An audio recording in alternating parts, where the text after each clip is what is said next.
I'm going to say something that I do not believe in, so people, viewers at home know that. But is there any chance that you think that we don't need additional stimulus, or that we could wait, or that we should worry about the limits of the country's borrowing power?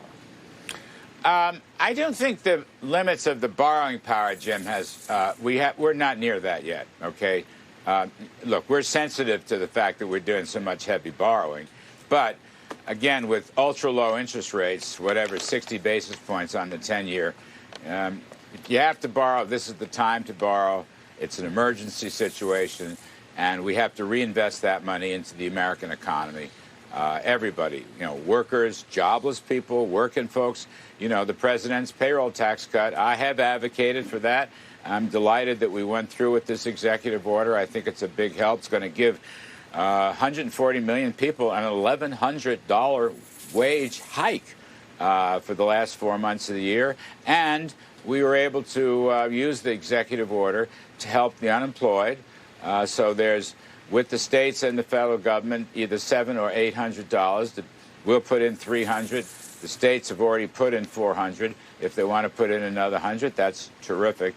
So we've been able to deal with that. The eviction moratorium, we are working on that to make sure that we don't have any big issues with mortgage bonds and things of that sort, or evicted people going to homeless shelters where there's community spread, and waiving the student loans, interest and principal, 0 rate. I mean, if people have a spare cash, they ought to pay down the loan at a 0 rate. But I don't think we're worried about bonding power.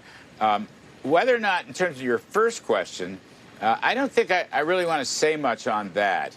We've acted, President Trump has acted forcefully because we couldn't reach a deal with the Democrats. They're asking too much money, $3.5 trillion. We've already spent over $3 trillion.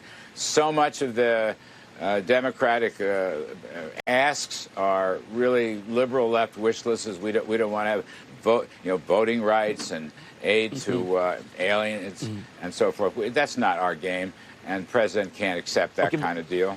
Well, so we'll wait and see on the negotiations. Treasury Secretary Mnuchin is working on that, but so far it's a stalemate. Oh, no let's take that.